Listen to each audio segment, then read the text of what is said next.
Hello everyone public, आज हम लोग करंट इलेक्ट्रिसिटी का 23वां लेक्चर करने जा रहे हैं।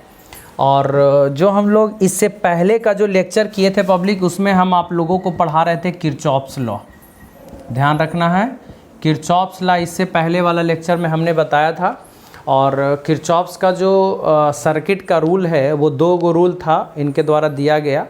और पब्लिक हम बताए थे कि किरचॉफ्स का पहला नियम जो था वो केसीएल था। केसीएल कहने का मतलब Kirchhoff's current law, KCL Kirchhoff's current law. और मैं बता दूं कि किरचॉफ्स करंट लॉ ये कहता है कि सर्किट के किसी भी जंक्शन पॉइंट पे टोटल करंट का वैल्यू क्या होता है, 0 होता है।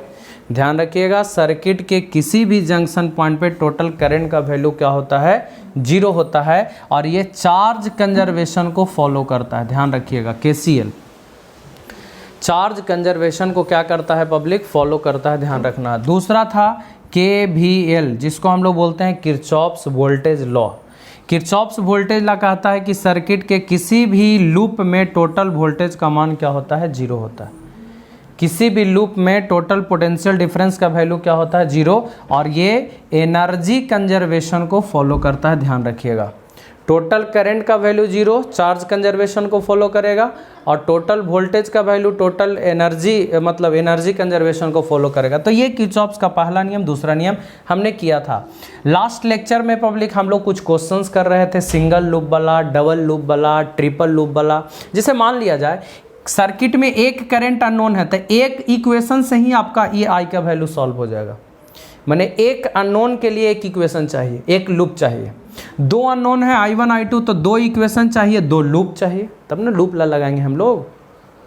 3 इक्वेशन है, 3 अननोन है I1 I2 I3, तो 3 इक्वेशन 3 अननोन चाहिए, तभी होगा। तो ये चीज़ आप लोग को लास्ट लेक्चर में हमने 22वां लेक्चर में करवाया था पब्लिक। जो आज का लेक्चर होगा उसमें हम लोग बहुत ही इंपॉर्टेंट टॉपिक पढ़ने जा रहे हैं, और ये पढ़ने जा रहे हैं condition for balanced Wheatstone bridge. Basically Kirchhoff's rule को लगाने के बाद ही ये प्रूफ होता है आसानी से, इसीलिए हम लोग यहाँ पे पढ़ेंगे बैलेंस्ड व्हीटस्टोन ब्रिज का कंडीशन। और आप लोग पब्लिक व्हीटस्टोन ब्रिज पढ़ चुके होंगे, क्योंकि ऑलरेडी ग्रुपिंग ऑफ रेसिस्टेंस में हम पढ़ाए हैं कि व्हीटस्टोन ब्रिज क्या होता है और उसका बैलेंस कंडीशन क्या होता है। देखिए ऐसे ही देखे होंगे आप लोग।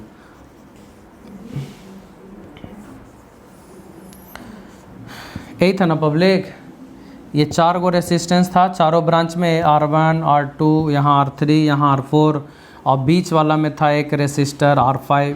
तो हम ऐसा बोले थे पब्लिक कि अगर R1 बटा R2 बराबर मतलब इतना डिवाइडेड बाई इतना is equal to R3 divided by R4, अगर ऐसा हो जाए, R1 बाई R2 बराबर R3 बटा R4 अगर ऐसा हो जाता है पब्लिक, तो इतना बाई इतना बराबर इतना बाई इतना, तो बोलते थे कि बीच वाला कैंसिल हो जाता था। क्यों भाई? क्योंकि दोनों पॉइंट का पोटेंशियल बराबर आता था।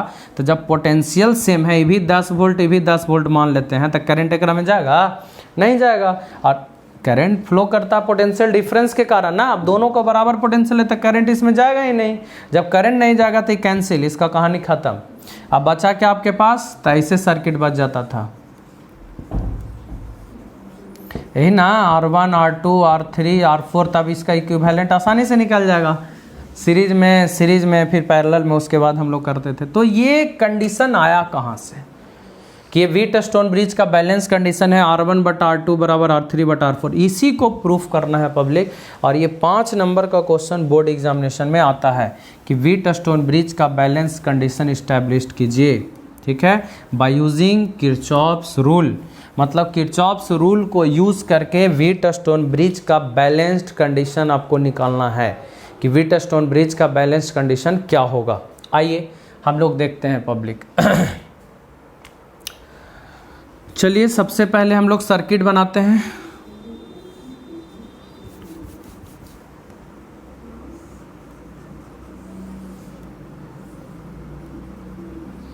देख लीजिए public,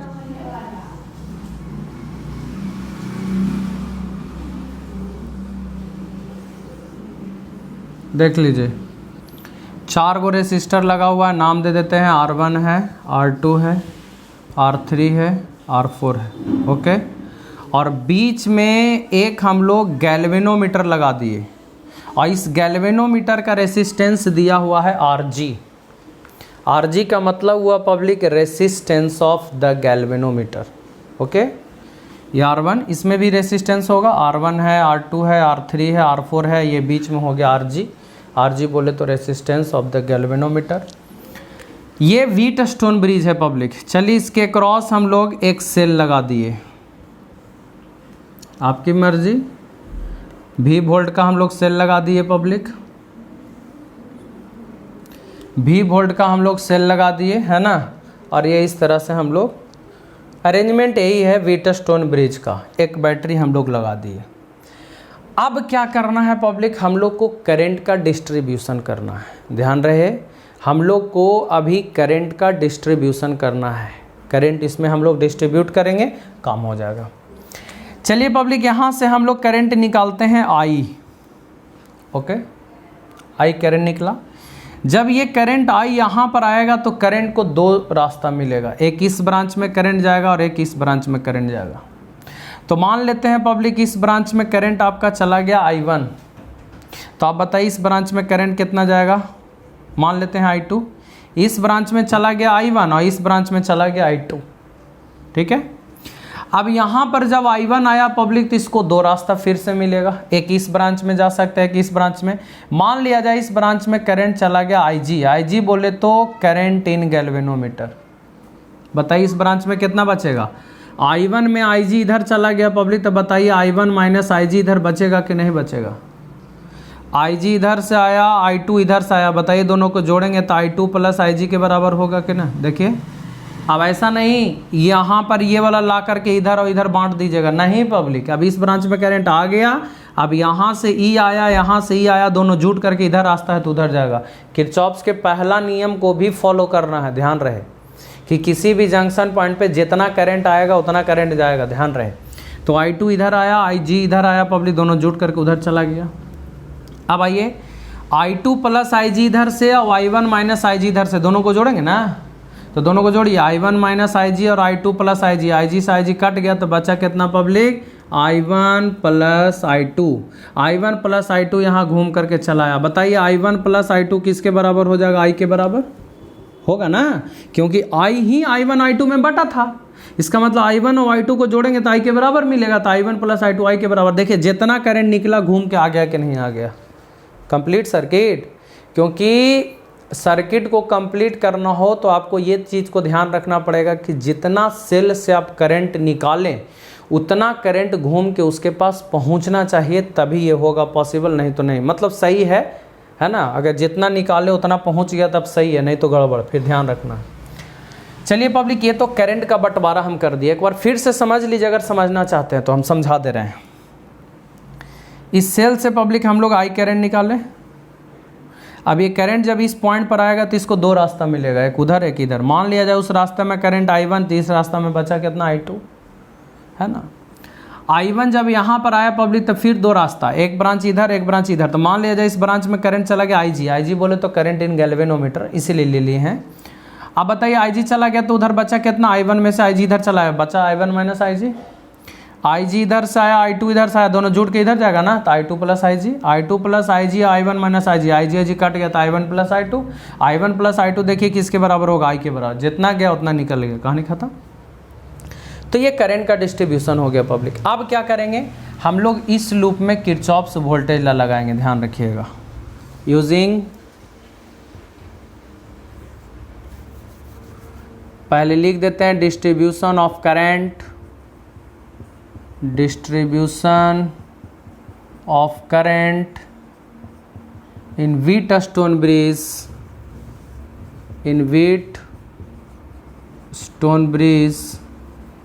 have been shown in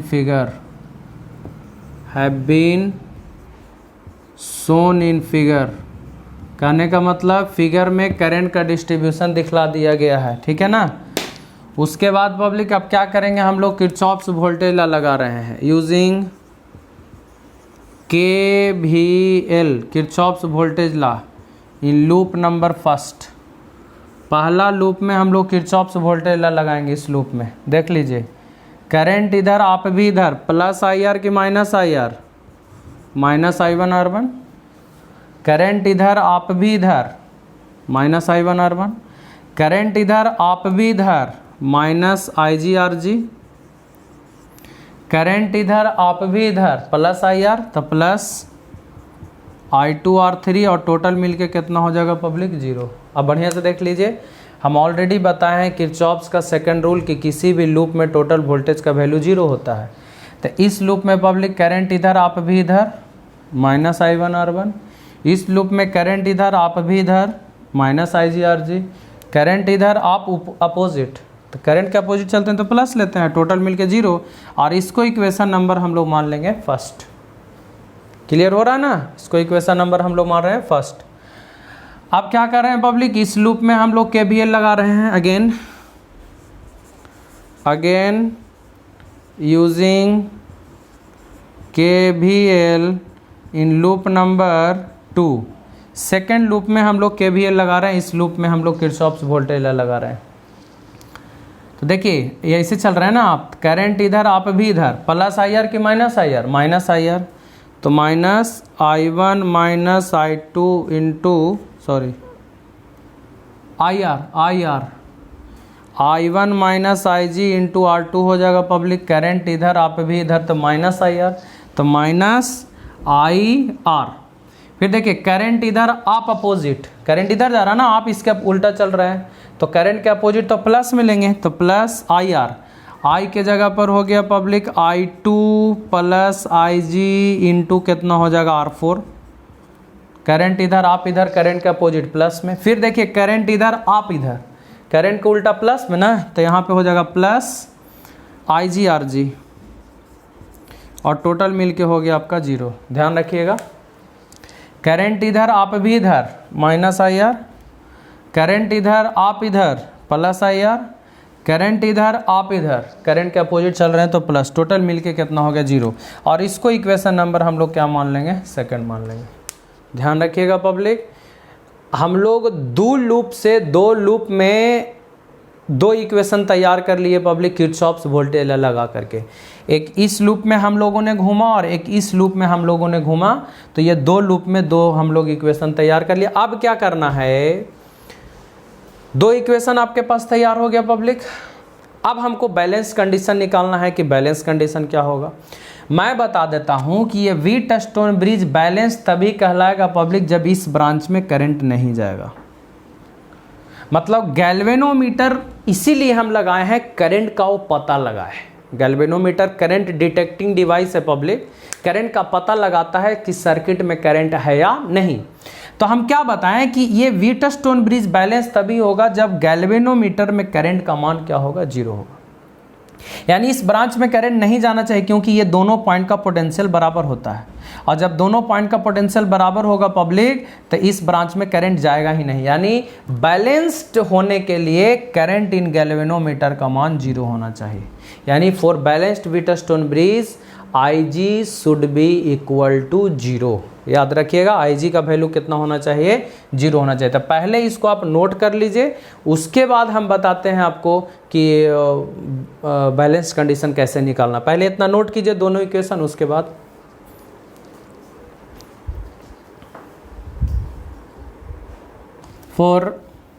अभी मैंने बताया कि बैलेंस्ड कंडीशन के लिए Ig का मान कितना होना चाहिए पब्लिक? 0। तो for balanced Wheatstone bridge,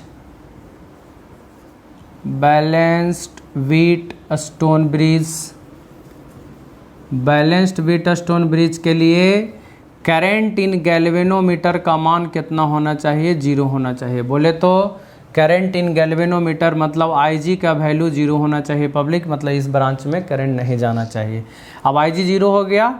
from equation number first, जो पहला इक्वेशन हम लोग लाए हैं पब्लिक उसी से चल रहा है। तो देखिए पहला इक्वेशन यही ना है, जहाँ जहाँ Ig है वहाँ पे 0 करना है। तो देखिए यहाँ पे Ig है तो 0 हो जाएगा पूरा, 0 गुने समथिंग 0, तो बचेगा माइनस I1R1, ये तो 0 हो गया, और प्लस I2R3, और टोटल मिलके कितना हो गया पब्लिक? 0 के बराबर। अब आ जाएगा I2R3 बराबर हो जाएगा I1R1। ठीक है, इसको इक्वेशन नंबर हम लोग मान लेते हैं थर्ड। ओके। फिर क्या करते हैं, इक्वेशन 2 में IG का मान 0 रखते हैं पब्लिक। जहाँ जहाँ इक्वेशन 2 है वहाँ पे हम लोग IG का मान 0 रखते हैं, ध्यान रखिएगा।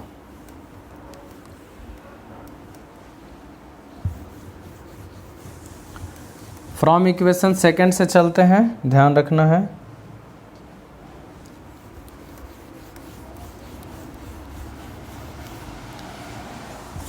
From equation second,